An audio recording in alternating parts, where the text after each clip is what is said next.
조태임의 주말 뉴스쇼 3부 한 주 동안 방송된 주요 인터뷰를 복습하고 정리하는 김현정의 뉴스쇼 하이라이트. 오늘도 경향신문 박순봉 기자, CBS 이정주 기자 나왔습니다. 안녕하세요. 안녕하세요. 네, 미리 말씀을 드리면 오늘이 저희 마지막 방송인데요. 막방입니다.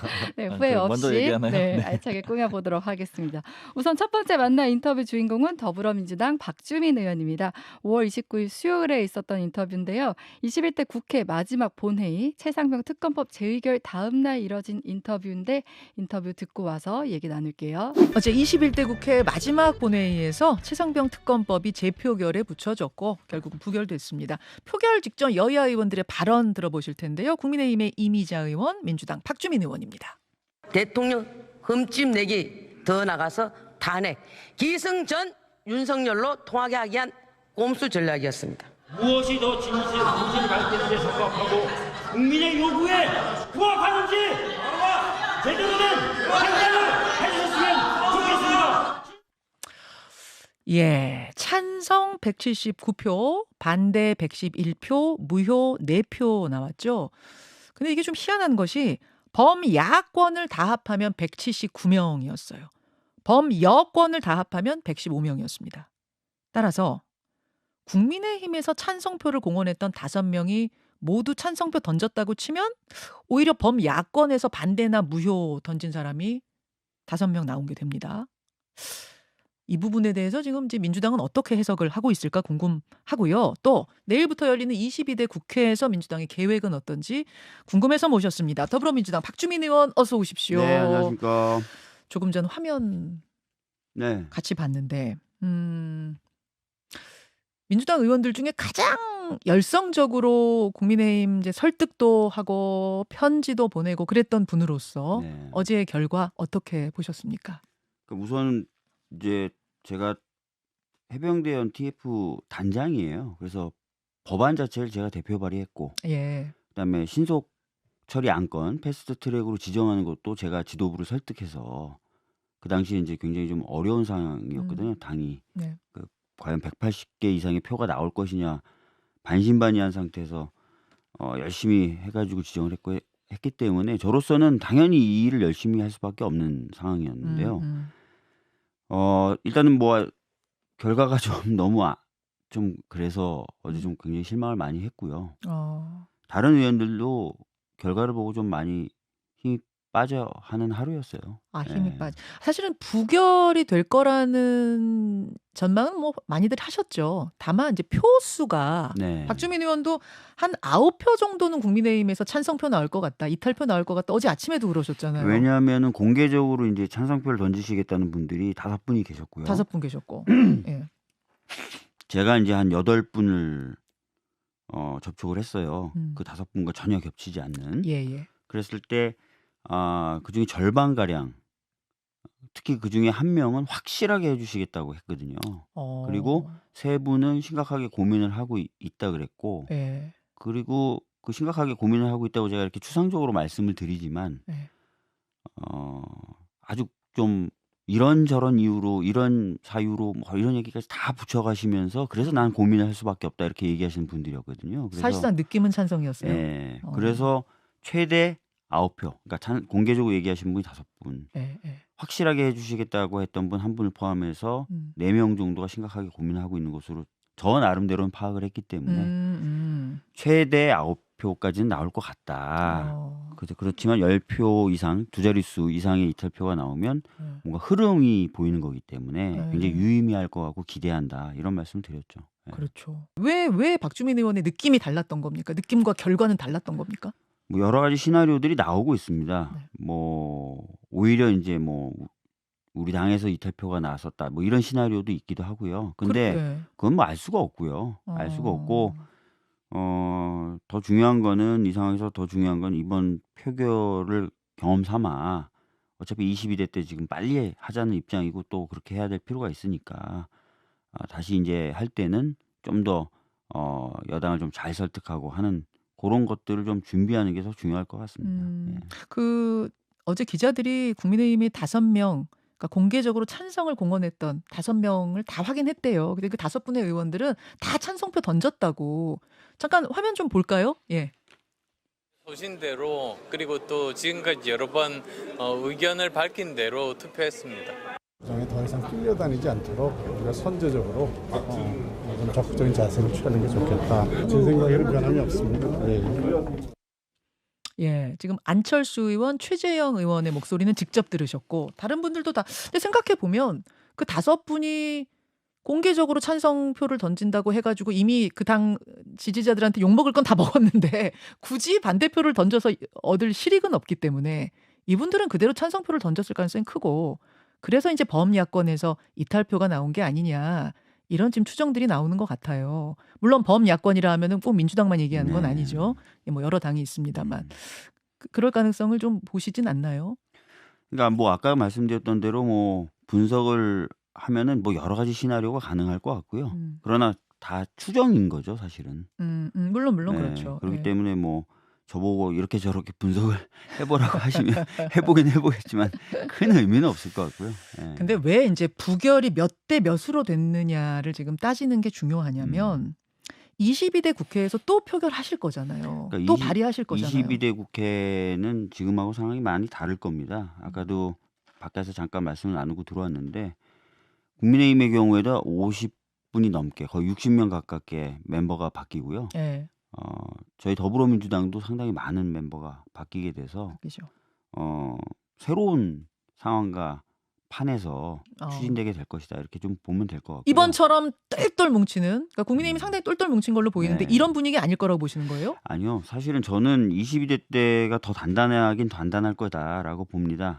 왜냐하면 다 새로 당선돼서 들어오신 분들이라서 그렇죠. 특별히 뭐 당에 대한 문제의식을 가지고 계시거나 또는 당정 관계가 좀 이상하다고 생각하시는 분들이거나 이런 분들이 적겠죠. 그리고 또 수도 적고 네. 더 적고. 물론 변수는 있습니다. 뭐 당대표나 이런 사람들이 어떤 사람이 되느냐.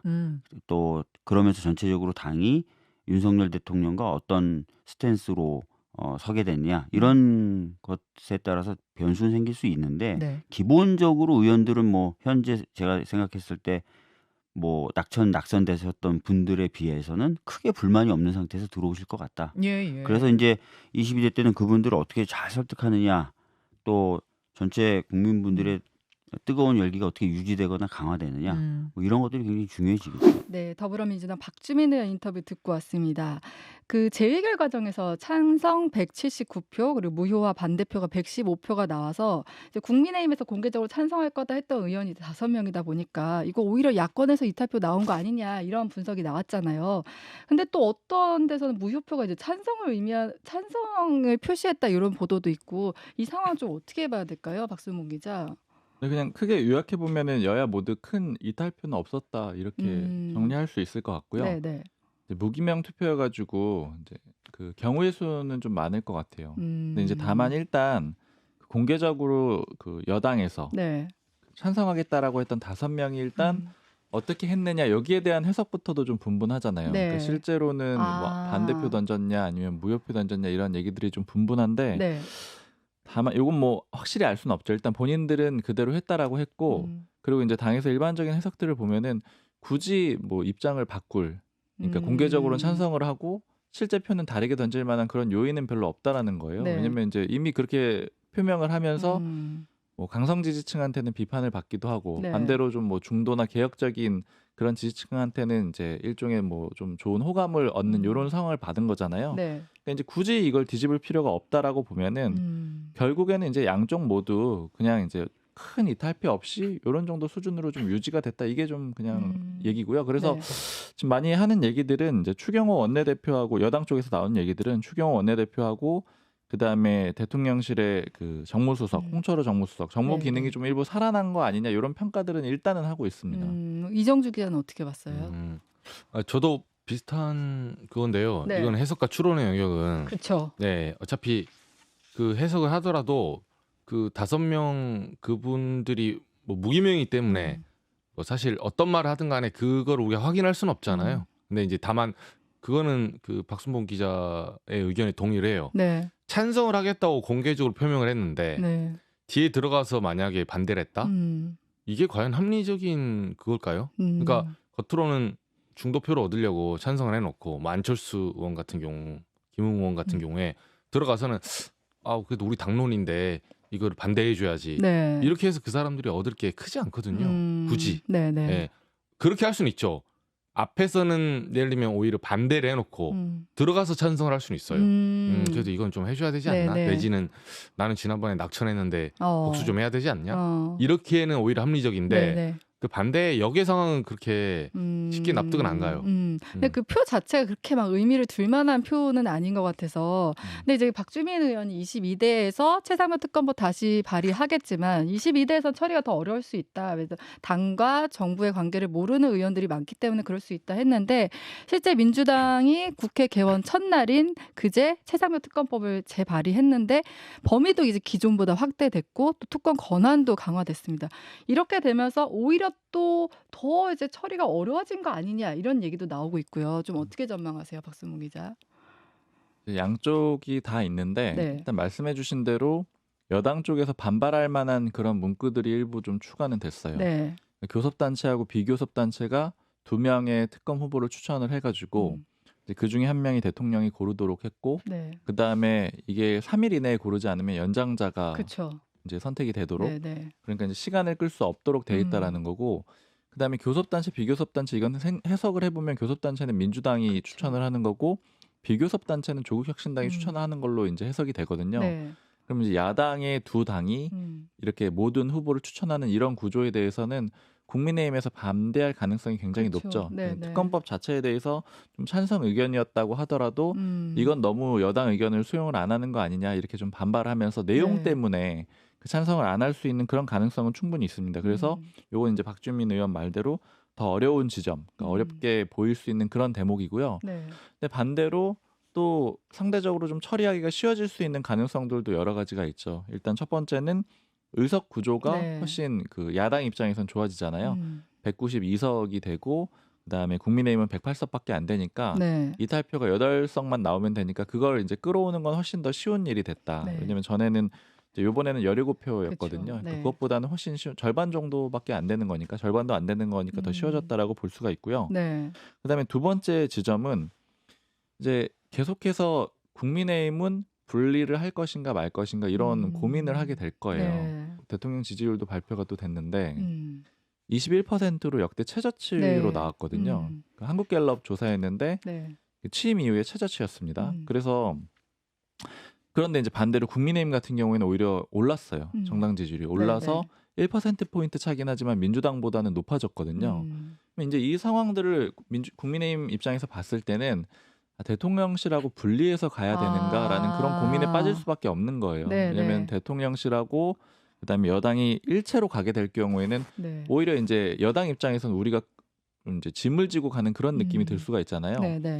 그리고 실제로 이런 흐름들이 여기저기서 나타나고 있는 게 일단 첫 번째로는 뭐 직구 문제라던가 아니면 연금 개혁 문제라든가 이런 것들이 나타났을 때 네. 논쟁적인 이슈가 있었을 때 대권 주자들이나 당권 주자들이 나서가지고 서로 다른 의견을 내놓고 있잖아요. 네. 그게 대통령 내지는 정부의 입장과 반대되는 것들도 나오고 있고요. 근데 그 상황들을 보면은 정부하고 좀 선을 그으면서 반대로 가서 나는 이 포지션으로 가야지 이런 움직임도 충분히 있는 거거든요. 네, 네, 네. 근데 최상병 특검법은 마찬가지로 그건 의원들의 경기장이거든요. 그 의원들 입장에서 난 최상병 특검법에 대한 입장을 표명함으로써 어떤 정치적인 포지션을 가져갈지 결정할 수 있는 그런 상황이 되는 거예요. 네. 그래서 안 그래도 대통령 지지율이 낮은 상황에서 나는 대통령이랑 좀 다르게 가는 그런 정치인이 돼야 되겠다. 이렇게 네. 생각을 하게 되면은 그러면 이제 이탈표가 더 많아지는 그런 상황이 올 수가 있고 그다음에 또 하나 짚어보면 이제 당대표 후보군들이 다 비윤계이니까 네. 이 새로운 당대표가 나타났을 때 또 역시 뭐 방향을 다르게 잡게 되면은 굉장히 또 쉽게 이탈할 수 있고 그리고 또 임기 후반으로 갈수록 더 힘들어질 수밖에 네, 없는 네, 거고요. 네. 변수가 되게 많네요. 여기저기 생각할 게. 근데 이제 지지율 얘기가 나와서 말인데 안 그래도 어제 한국갤럽에서 발표한 지지율을 보면은 이제 성인 18세 이상 성인을 대상으로 1,001명을 대상으로 조사한 결과에 따르면은 윤석열 대통령에 대한 긍정 평가가 21%, 그러니까 역대 최저라는 거잖아요. 네. 이 자세한 내용은 중앙선거 여론조사 심의위원회 홈페이지를 참조하시면 되고요. 근데 이 역대 최저로 나온 게 배경을 뭘로 봐야 될까요? 이 특검법에 대한 거부권 행사 때문을 봐야 될지 뭐 어떤 이유로 봐야 될까요? 이정주 기자. 저는 그 세부적인 이제 표 보면 연령별, 성별 그리고 이제 주제별 좀 나눠져 있는데 네. 이건 이제 뭐 갤럽 홈페이지 가면 볼 수 있어요. 그 원래 기본적으로 그 정치적인 여당이 인기가 없었을 때는 경제 문제가 제일 커요. 예. 그러니까 우리도 만약에 지금이 먹고 살만하고 먹고 살만한 시대는 늘 없었다고 하지만 그 상대적인 지표의 차이가 있거든요. 네. 지금 물가가 너무 높잖아요. 물론 공급망 이슈도 있는데 네. 금리를 저렇게 높여도 물가가 잡히지 않고 있고 뭐 대변수 포함해서 한국은행은 아직도 이제 금리 동결하고 있고 네. 뭐 이런저런 이유지만 지금 사람들이 밥상 물가 나가기만 해도 외식 자체를 두려워할 정도로 밥 한 끼에 그냥 순댓국밥 이런 거 하나만 해도 13,000원, 15,000원 하니까 그 영향이 저도 주변의 얘기만 들어도 엄청나게 그런 얘기가 많이 나오고 있어요. 네, 네. 근데 이 고물가와 그렇다고 소득은 늘지 않고 그리고 다시 부동산은 또 오르고 있어요. 이 와중에. 그러다 보니까 경제적인 어떤 부정적인 평가가 많이 잡혔는데 네. 실제 그 갤럽 표에도 민생 물가가 가장 그 부정평가 여론 중에 1위예요. 15%. 네. 전체의 15% 정도가 민생 물가를 윤 대통령을 부정적으로 평가한다라고 그 가장 1위로 항목으로 네, 네. 이렇게 꼽았거든요. 그리고 그 외에 이제 해외 직구나 채상병 이런 거는 저는 하나의 명분이라고 좀 보는 거예요. 그러니까 기저에 경제에 대한 어떤 반감이 깔려 있고 경제가 어려우니까. 네, 네. 네, 그리고 이렇게 어려운데 김치찌개 파티하고 있네. 그러니까 국민들이 봤을 때는 그래 보일 수 있는 거예요. 네, 네. 그걸 소통이라 생각하지만 그럼 왜 옛날에는 소통 안 했어? 지금 와서 이렇게 어려워 죽겠는데 네, 나는 네. 김치찌개 한 그릇 사 먹을 때도 돈이 없어서 못 먹고 있는데 저 다 예산 아닙니까? 윤 대통령 개인 재산으로 하는 거 아니잖아요. 예, 세금 써서. 네. 그러니까 여기에 대한 반감 이게 지금 아마 이렇게 21%까지 내려오지 않았나. 저는 그 표를 보면서 그렇게 생각을 했어요. 네. 근데 지지율이 이렇게 떨어지면 당에서 위기감 많이 느끼겠어요. 그렇죠. 그래서 이제 아까 말씀드린 대로 분리되는 시점이 좀 올 수밖에 없는 거고요. 네. 그리고 또 하나 해석을 해볼 수 있는 건 지지율이 이렇게 빠졌다라는 거는 네. 결국에는 이제 총선 이후의 행보에 대해서도 국민들이 수용을 하지 않고 있다라는 걸로 이제 해석을 해볼 수가 네, 있잖아요. 네, 네. 왜냐면 이제 아까 말씀해주신 그 여론조사를 보면 4월 둘째 주는 한 25%, 24%, 네. 24%였거든요. 네. 그 정도 초반에 쭉 있다가 오히려 더 빠진 그런 형국이니까 그럼 이제 그 사이에 어떤 일들이 있었는지를 좀 따져볼 필요가 있는데 일단 거부권 행사가 있었고 네. 그러니까 아까 이제 이정주 기자가 얘기해줬기 때문에 경제 문제 같은 건 기본적으로 다 근간에 깔려 있는 거고요. 그 네. 이후에 이제 그 말에 그 임기 끝날 때 21대 국회 끝날 때 거부권 행사를 이제 4건을 했었죠. 뭐 이런 것들도 반영이 될 수밖에 없고 네. 그다음에 일종의 좀 자구책으로 내놓았던 게 영수회담이잖아요. 원래 기존의 총선 전에는 수용을 안 했던 그쵸. 건데 총선 참패 이후에 수용을 한 게 영수회담이고 네. 그다음에 두 번째로 또 수용을 한 게 기자회견도 했죠. 2주년 기자회견도 원래 안 했었는데 네. 잘 안 하다가 했던 거죠. 그렇죠. 근데 이런 것들이 하기는 했는데 실제 내용상 국민들이 이걸로 인해서 지지율을 더 높여줄 정도로 아 이제는 좀 바뀌었네 이렇게 좀 더 지지해줘야지 이렇게 할 정도는 아니었다라고 이제 해석이 되는 거죠. 그럼 결국에는 이런 얘기들을 좀 많이 해요. 이제 저희도 뭐 이 시간에 많이 짚어드렸지만 항상 그 정치권의 행보는 국민들이 예상하는 것보다 한 발 더 나가야지 이제 국민들이 뭐 감동을 하거나 네. 이런 상황들이 올 수 있다라는 거잖아요. 근데 지금 전반적인 거는 하기는 하되 그냥 형식만 좀 갖추고 감동을 줄 정도로 한 발 더 나가거나 더 파격적이거나 이런 것들은 없었던 거거든요. 그러니까 결국 그런 거에 대한 부정 평가들이 나왔기 때문에 이 자구책 자체에 대해서도 일단 좀 다시 생각해봐야 되는 그런 이제 지점이 아닌가 좀 생각이 듭니다. 어떻게 보면 대통령 입장에서는 이제 소통 행보를 많이 늘려왔지만 그게 이제 국민들이 봤을 때는 너무 형식적이다, 내실이 없다 이렇게 좀 보고 있다는 거네요. 그렇죠. 국민들이 만족할 만한 수준이 아니었다라는 건 어쨌든 결론적으로는 볼 수 있는 거죠.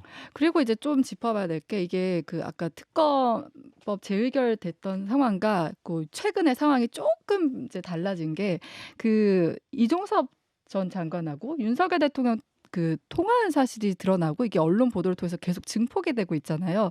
그 시점이 경찰로 이첩한 최상병 순직 사건 기록을 국방부가 또 회수했다는 그때였다는 거고 또 개인 전화로 통화를 한 사실이 공개되면서 수사 외압 의혹이 더 짙어지는 상황인데 뭐 이런 것도 어느 정도 영향을 주지 않았을까 싶긴 한데 근데 이 상황에 대해서 이정주 기자가 좀 계속 취재를 해와서 한번 정리를 좀 해줬으면 해요.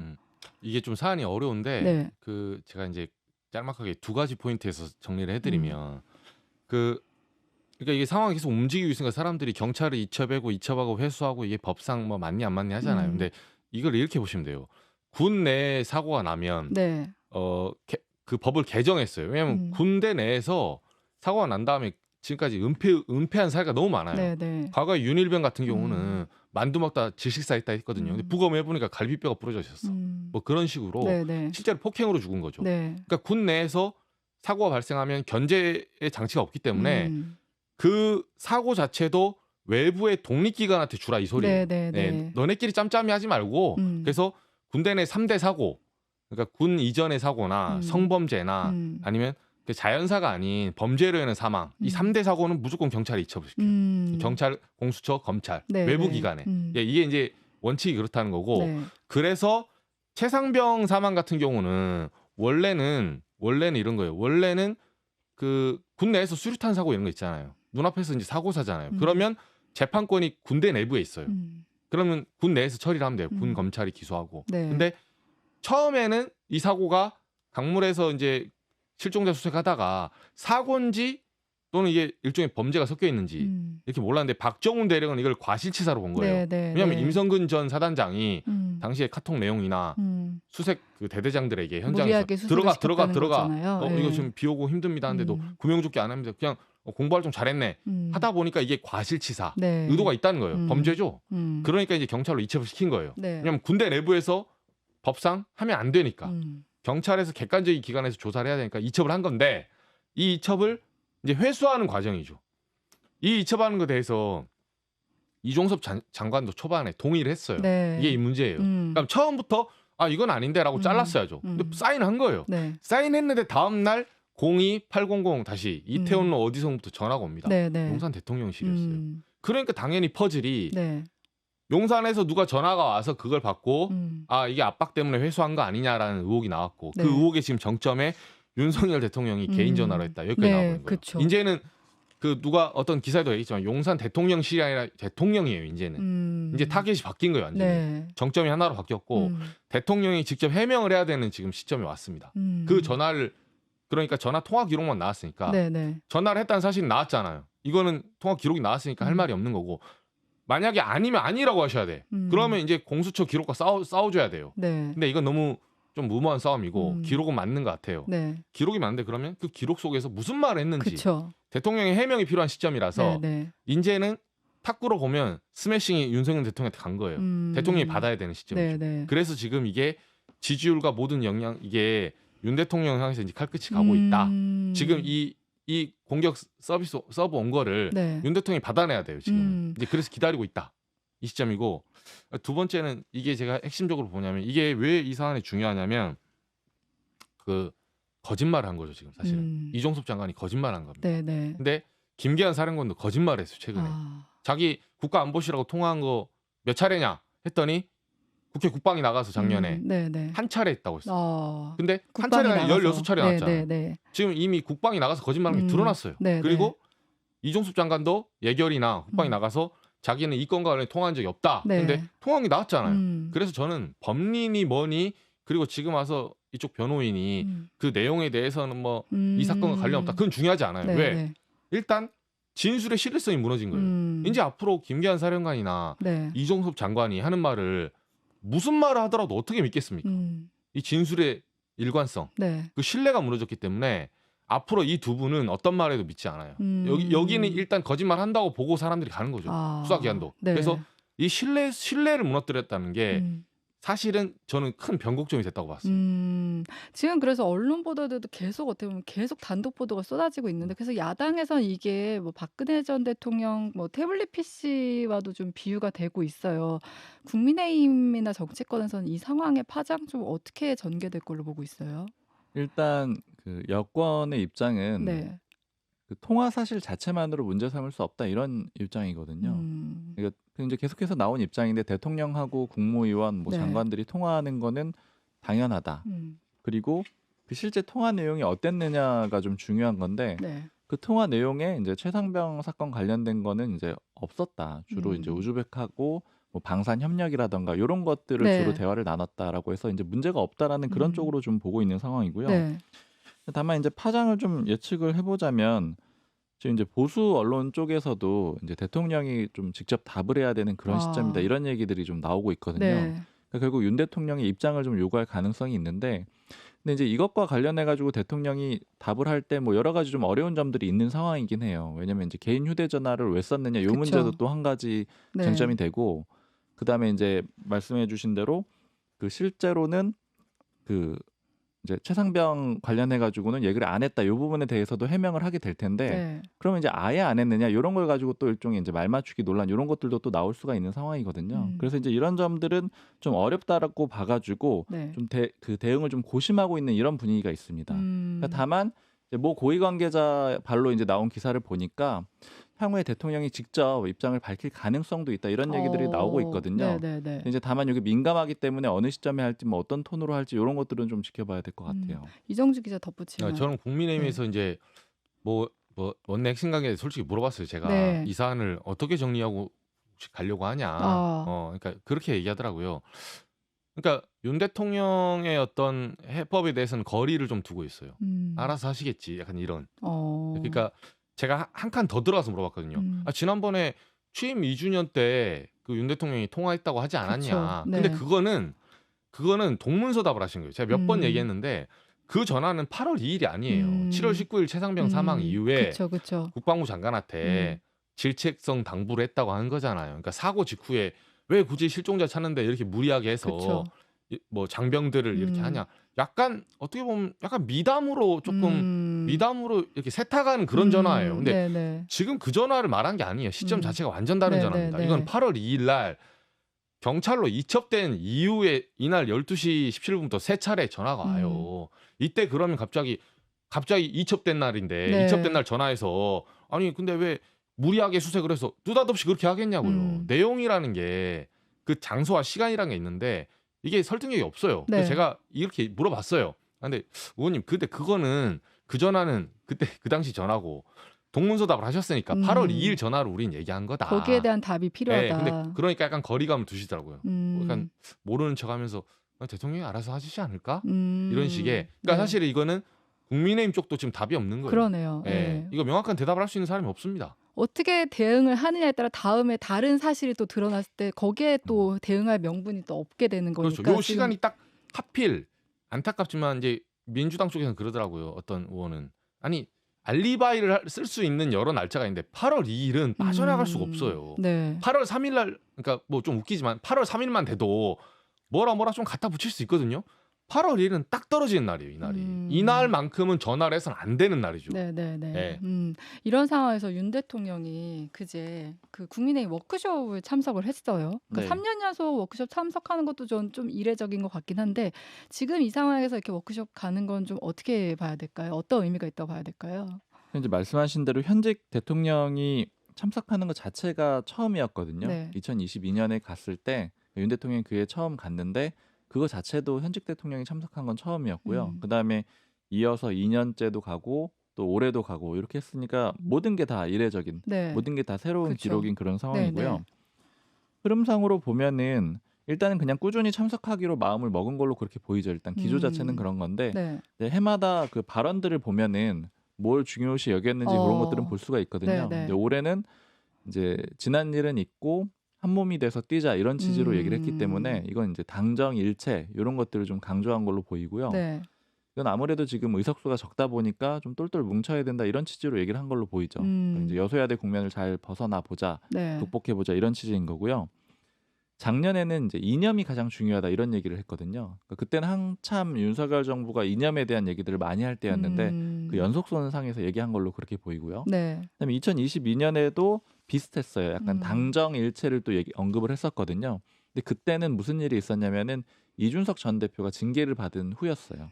그러니까 아무래도 이제 당내에서 논란들이 좀 있는 상황이었잖아요. 그러니까 그때는 좀 당내 민심을 좀 똘똘 뭉치자 이렇게 수습하는 그런 과정이었기 네, 때문에 네. 그런 메시지가 나왔다 이렇게 좀 순차적으로 볼 수 있을 것 같습니다. 네네. 근데 지금 그 윤석열 대통령 이례적이라고 했는데 지금 그 거부권 행사도 14번이라 해서 이것도 어떻게 보면 이제 최다 기록이 됐잖아요. 그러니까 거부권에 대한 부담이 없는 건지 그리고 22대 돼도 이 상황이 바뀌지 않을 것 같다는 생각이 들더라고요. 이거에 대한 기조는 어때요?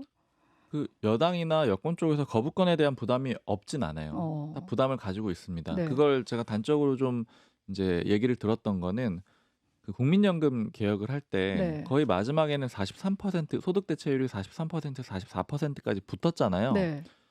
그때 이거 왜 못 받느냐 이렇게 이제 물어봤었거든요, 여당 쪽에.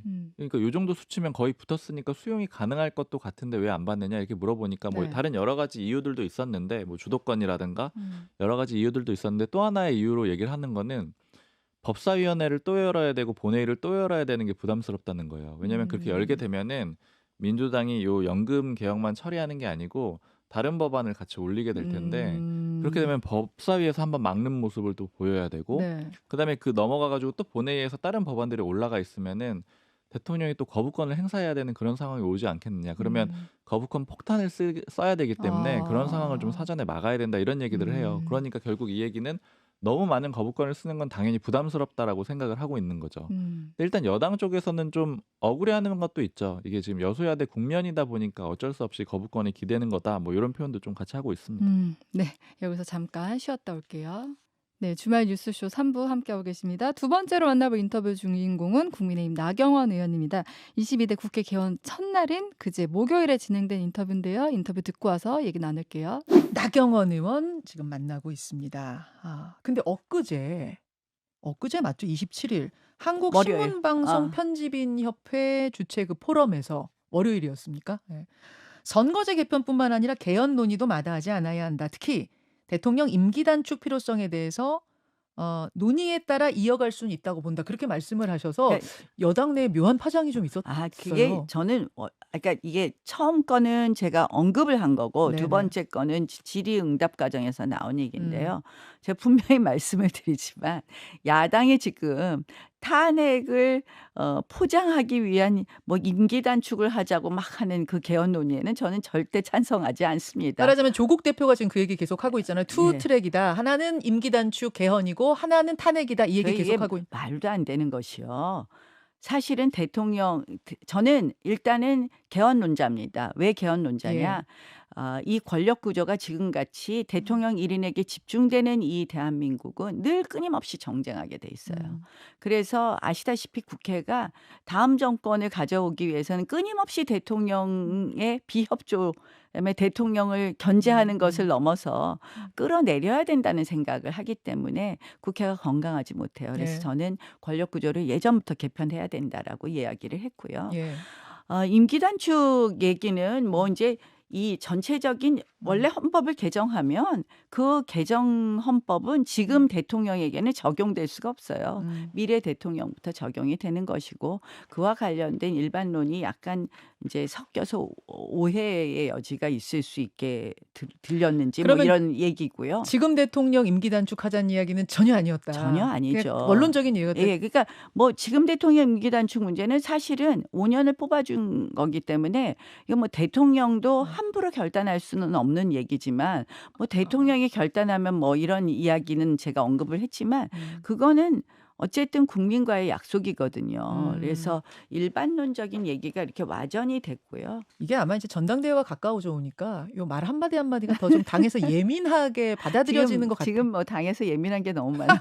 너무 많죠. 너무 많아서 제가 너무 많죠. 인터뷰 안 하려다가 오늘 개원 첫날인데 제가 정말 김현정 뉴스쇼의 우리 애청자 여러분들을 사랑하는 마음으로 아유, 저만 짝사랑하나요? 제가 그래서 오늘 김현정 잘하셨습니다. 뉴스쇼 출연했습니다. 예민한 거 하나 더 여쭐게요. 그러면 당권 도전 하세요, 안 하세요?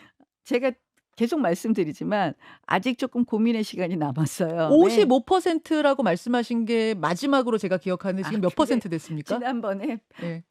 한 달 전에 100이라면 얼마예요? 그래서 한 달 전에도 60 정도밖에 안 됐어요라고 얘기를 하면서 이제 그때보다 더 요새 당이 하도 시끄러워서 제가 떨어진 거예요? 당이 워낙 막 너무 60에서 50으로? 예민하게 그러니까 제가 예. 뭐 그렇다고 말씀을 드렸는데 아직 전당대회 뭐 이제 후보 등록하라고 하면 제가 마지막 그때는 반드시 결심을 해야 되겠지만 그때까지 시간이 많이 남아 있는 것 같아요. 전당대회 네. 시기도 아직 결정을 안 했고 그래서 조금 고민의 시간이 남아 있고요. 사실은 제가 지금 고민하는 건 제가 가슴이 답답하고 정말 머리가 아프다고 얘기한 게 22대 국회 또 앞으로 우리가 어떻게 다시 국민의 사랑과 신뢰를 얻어서 그게 너무 중요한 것이 지금 대통령 지지율이 많이 떨어졌다고 하지만 3년의 임기가 있습니다. 이때 사랑과 신뢰를 얻어서 잘 국정해야 될 거 해 나가는 것이 대한민국에 도움이 되고요. 또 그렇게 해서 다음에도 다시 국민들에게 선택을 받을 수 있는 이 방법은 무엇일까에 대한 고민을 하면서 그 큰 틀 안에서 제가 해야 될 역할은 무엇인가에 대한 물론이죠. 고민이고요. 물론이죠. 우리 당에 자산들이 많거든요. 네. 그들이 어떻게 배치되어야지 네. 이 모든 역량을 극대화할 것이냐 그런 생각하고 있습니다. 그 지구당 이거 진짜 솔직한 심정이에요. 제가 이제 맞아요. 5선쯤 되니까 예전에는 뭐 나 뭐 빨리 해야 되는 거 아니야 막 이랬다면 지금은 그런 생각을 제가 하는 게 당연한 책무라고 또 생각해요. 네. 예민한 질문 하나 더 드리려고 하는데 시간이 네, 1분밖에 하세요. 안 남아가지고 빨리 답할게요. 지구당 이거 부활하는 거 한동훈 전 비대위원장이 띄웠거든요. 어떻게 생각하십니까? 저 당연히 해야 된다고 당연히 해야 생각하는데요. 저도 원외 4년 해보니까 우리 그렇죠. 늘 핸드폰 지구당 있으면 안 된다고 하지만 실질적으로 지구당 설치는 불법이니까. 그런데 이제 중요한 것은 그거보다는 그 원외위원장으로 활동을 해보니까요. 정치자금 모금 문제입니다. 원내 의원들은 정치자금을 모금할 수 있고 우리는 못해요. 원외는 그렇죠. 못하게 돼 있죠. 네. 근데 사실은 또 그걸 풀어준다고 해서 과연 또 정치자금이 잘 모일 것이냐. 그래서 참 어려운 문제예요. 비용의 문제, 돈의 문제를 어떻게 해결해 줄 것이냐. 어느 정도 중앙당에서 지원을 해줄 것이냐. 이걸 그런 문제가 띄운 걸로 있습니다. 봐서는 한동훈 전 비대위원장은 나올 것 같죠. 뭐 여러 가지 언론상 기사를 보면 본인이 적극적인 행보를 한다 하고 하니까 출마하실 생각도 상당히 있지 않을까 이렇게 생각합니다. 나경원 의원보다는 좀 더 있는 것 같습니까? 저보다는 활동을 많이 하시는 것 같긴 해요. 그래서 네. 한동훈 전 비대위원장이 나경원 의원 출마 가능성보다는 조금 더 높은 것 같다. 요거 하다가 마이크가 꺼져버렸거든요. 아니 꼭 또 이제 또 기사 되겠네.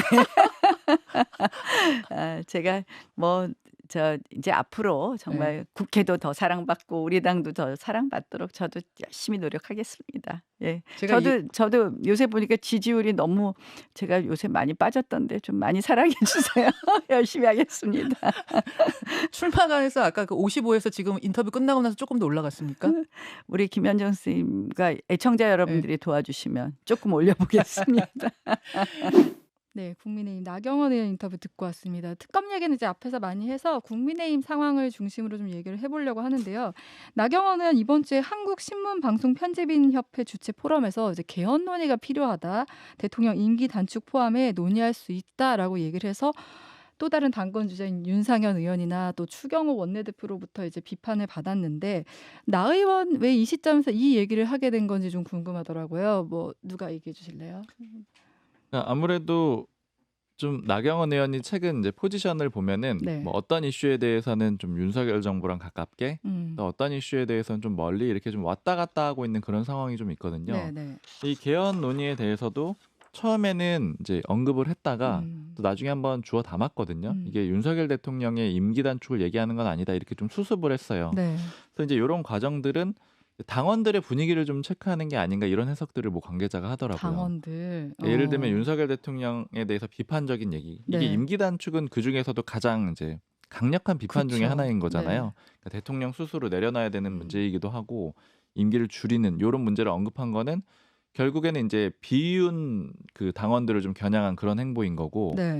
근데 이제 그런 말이 나왔을 때 당내 반발도 생각보다 강하고 또 당원들의 분위기도 썩 좋지가 않으니까 좀 수습을 한 그런 모양새로 보이거든요. 네. 근데 이제 전체적으로 이런 움직임 자체도 아까 말씀드렸던 그 윤 대통령과의 분리 이런 움직임의 하나로 또 해석을 해볼 수가 있어요. 네, 네, 네. 다만 이제 임기 단축 같은 경우에는 지금 이제 윤상현 의원조차도 반대를 하는 거잖아요. 그러니까 이제 비윤계 쪽에서도 이건 너무 강하다 이렇게 보는 거니까 그런 정도에서 좀 수습하는 이런 이제 그 포지션을 잡는 그런 과정이라고 이해를 하면 될 것 같습니다. 네, 이정주 기자는 어떻게 봤어요?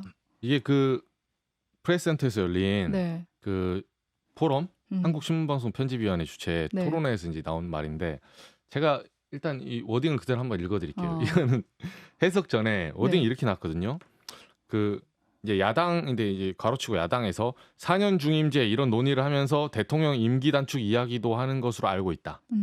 이런 부분은 대통령의 결단이 필요한 부분이라 우리가 먼저 이야기하는 게 조심스러운 부분도 있지만 국민의힘이 네, 네. 저희가 개헌 논의할 때 모든 것을 열어놓고 논의해야 한다고 생각한다.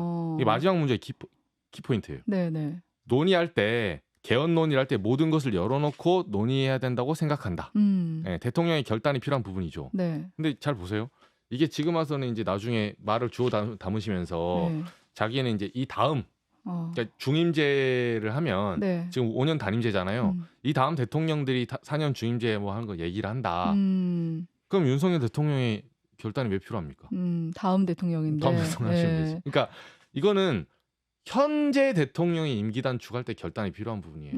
그리고 그렇기 때문에 우리가 말하는 거, 우리가 나 의원 포함해서 국민의힘 의원들이 말하기는 조심스럽다. 네. 이게 문맥상 딱딱 떨어지거든요. 그러니까 이제 그거는 이제 제가 이 문맥을 본 해석이고 네. 그리고 이제 국민의힘 의원들한테 물어봤어요.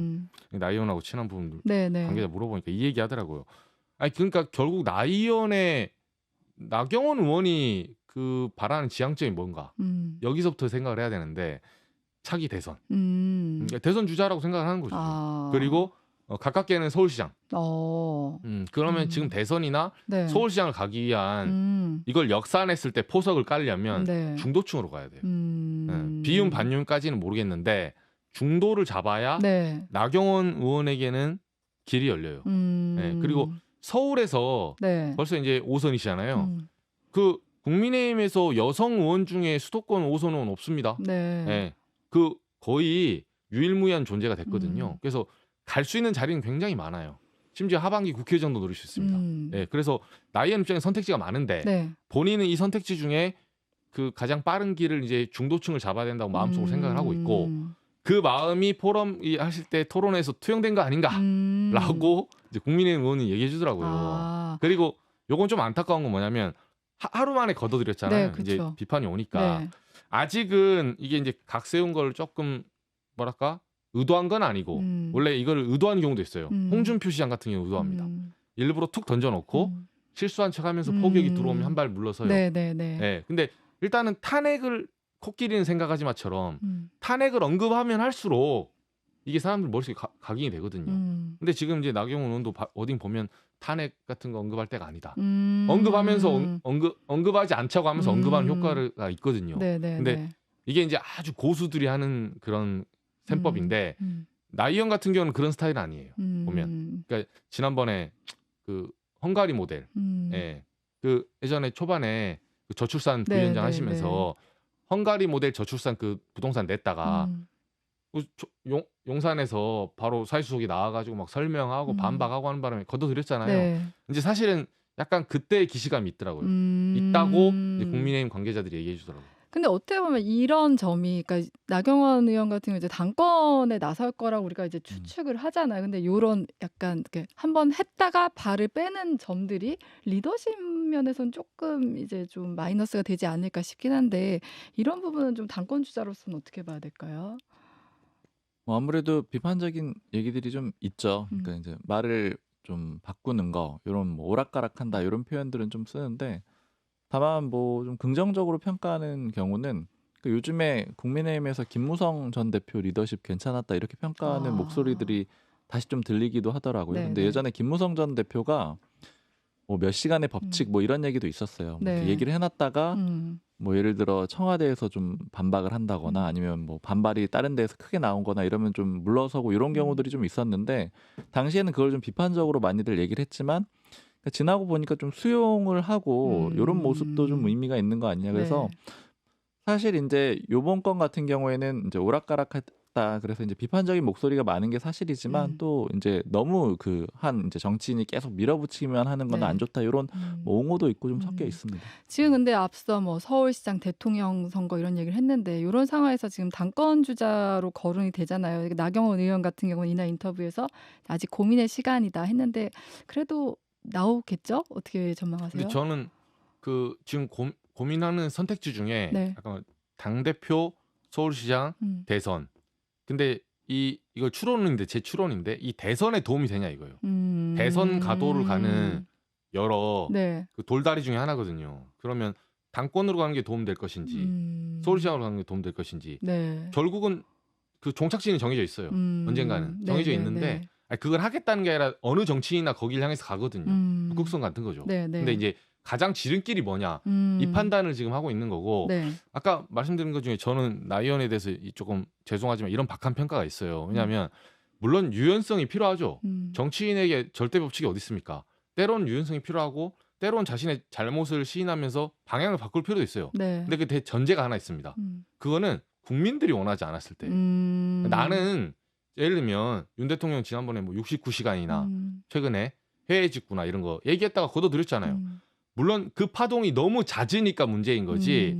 이걸 던졌다가 여론이 들불처럼 일어나고 그러니까 들불처럼 일어나고 네. 반대가 있다.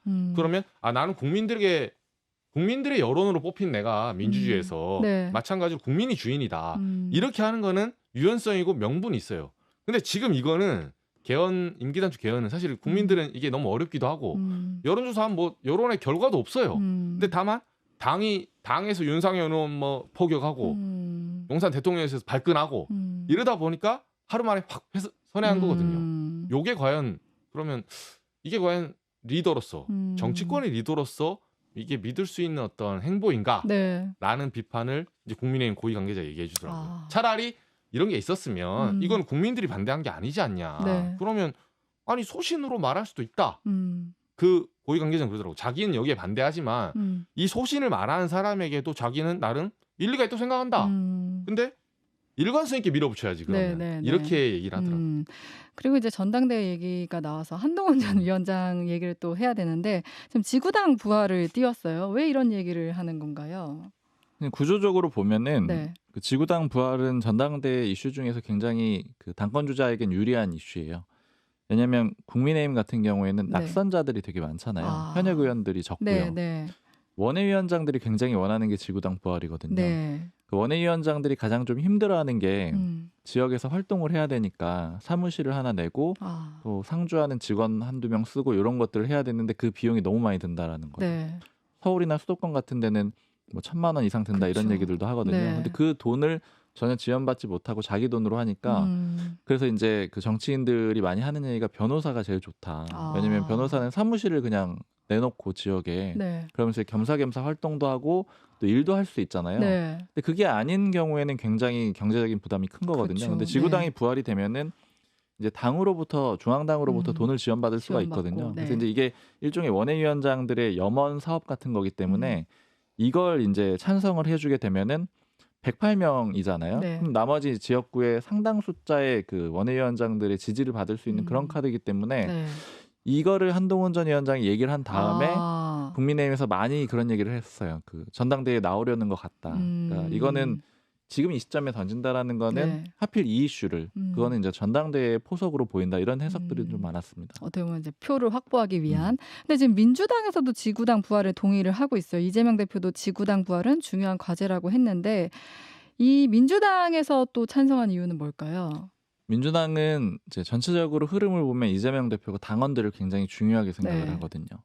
근데 이 지구당이 부활하게 되면은 당원들이 갈 수 있는 공간이 이제 좀 공개적으로 생긴다라는 그런 의미가 있어요. 그러니까 예전에 지구당을 폐지했던 뭐 여러 이유들 중에 하나는 뭐 대표적으로 이제 불법 자금이 유통되는 그런 장소다라는 지적도 네. 있었지만 또 하나는 이제 강성 지지층들만 많이 모이고 그다음에 지구당 위원장이 너무 많은 그 영향력을 행사한다, 여론을 주도한다 이런 불만들이 있었거든요. 네. 거기에 이제 올 수 있는 사람들이 사실 그냥 이제 막 회사 다니고 이런 사람들은 잘 못 오고 그렇죠. 정당 생활을 열심히 하는 사람들이 오게 되는데 네. 이 사람들이 여론 이제 주도하는 그런 역할을 하게 되니까 이게 문제다 이런 지적도 있었거든요.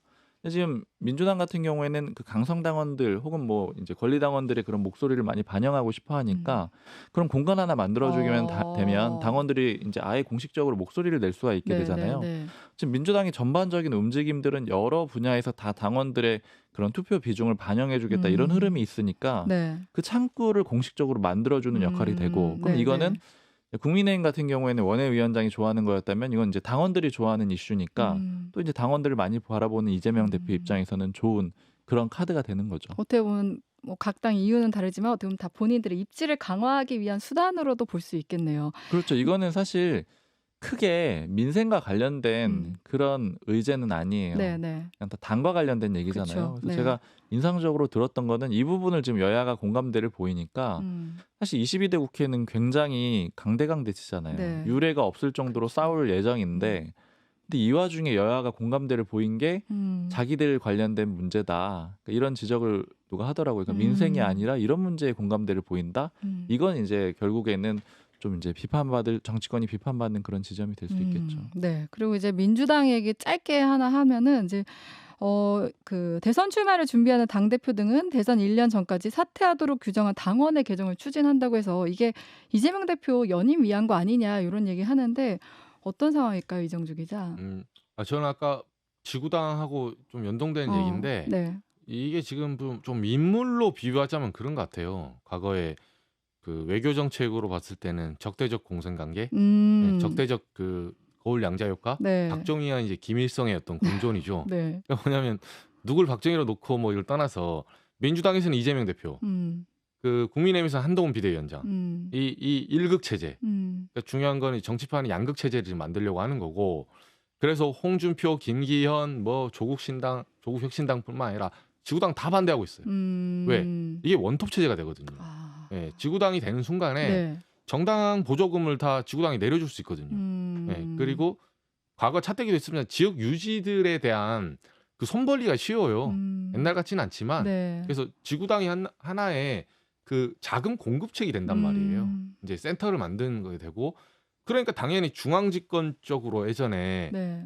과거에 뭐 소장농들 지방에서 쌀 수확해가지고 임금한테 오잖아요. 네. 당연히 중앙 집권하고 싶은 임금은 이걸 좋아하지 않겠어요? 네, 네, 이제 네. 그런 거고, 네. 그래서 그 옆에 있는 귀족들은 반대하는 거예요 지금. 근데 이 연임론도 마찬가지로 네. 이제 민주당 관계자한테 물어보니까 이 얘기를 하더라고. 이거를 이제 그 연임을 이제 대선 주자하고 이제 겸임할 수 있게 하려고 하는 게 아니라 일단은 그 특별한 사안이 있을 때 네. 그 단서 조항을 달겠다는 거예요. 그러니까 특별한 사안이 있을 때 당무위원회 통해서 네. 의결을 통해서 웬만하면 이게 뭐 1년 전까지 사퇴를 해야 되는데 특별한 위급 사항이나 뭐 이런 사안이 있었을 때는 당무위원회 의결을 통해서 할 수 있도록 한다. 네, 네. 잠시라도 연임을 이제 이 예외 조항을 만들겠다는 건데 네. 이제 민주당은 국민의힘에도 이런 조항이 있지 않냐. 국민의힘은 그렇거든요. 그러니까 이제 양당에 네. 서로 아니 너도 하잖아. 너도 안 좋은 거 하잖아. 네. 나도 한번 해볼게. 이제 이런 논리를 쓰는 거예요. 사실은 중앙 집권의 부활, 네. 이재명 대표의 일극 체제 여기로 수렴이 돼 있죠 지금. 박수몽 기자는 어떻게 봐요? 네, 지금 그게 가장 큰 문제였거든요. 이재명 대표가 연임을 하게 되면은 대선은 어떻게 할 거냐, 이게 그쵸. 가장 큰 문제였고, 네. 또 지방선거 공천은 어떻게 할 거냐, 뭐 이런 것들을 다 고민들을 하고 있었는데 이걸 해결할 수 있는 가장 간단한 문제거든요. 그러니까 이제 그래서 사전에 좀 준비를 해놓는 걸로 그렇게 보이고, 여태까지 모든 과정들이 좀 이런 준비 과정들이 꽤 있었어요. 네. 예전에 그러니까 연임뿐이 아니고 전에 이제 당대표 그 관련해서 또 예전에 총선 전에도 규정을 좀 정리한 적이 있었었거든요. 그때 이재명 대표 말고 다른 이제 친명계 그 당대표 후보가 나올 수 있도록 그렇게 조정을 했었던 적이 있었는데, 이번 아예 이제 연임을 좀 목표로 두고 바꾼 거다. 이제 전체적으로는 그렇게 가고 있고, 이런 흐름 자체가 지금 민주당에서는 뭐 이제 이상하지 않은, 네. 왜냐면 이재명 대표 거의 단일 체제가 됐기 때문에 그런 흐름이라고 보시면 될 것 같아요. 네, 오늘은 여기까지 하겠습니다. 오늘 또 저희가 아쉬운 인사를 해야 할 것 같은데 프로그램 개편으로 오늘이 이제 저희가 마지막 방송입니다. 두 분 정말 너무 고생 많으셨고 너무 슬픕니다. 너무너무 감사합니다. 저도 이렇게 이제 진행할 수 있어서 너무 좋았고, 또 많이 부족한데도 불구하고 많이들 들어주셔서 감사했습니다. 다음 주부터는 이철희 전 청와대 정무수석의 주말 뉴스쇼를 진행하게 되는데요. 깊이 있는 진행 기대됩니다. 많은 관심 부탁드리고요. 저는 여기서 인사드릴게요. 지금까지 CBS 기자 조태임이었습니다. 고맙습니다.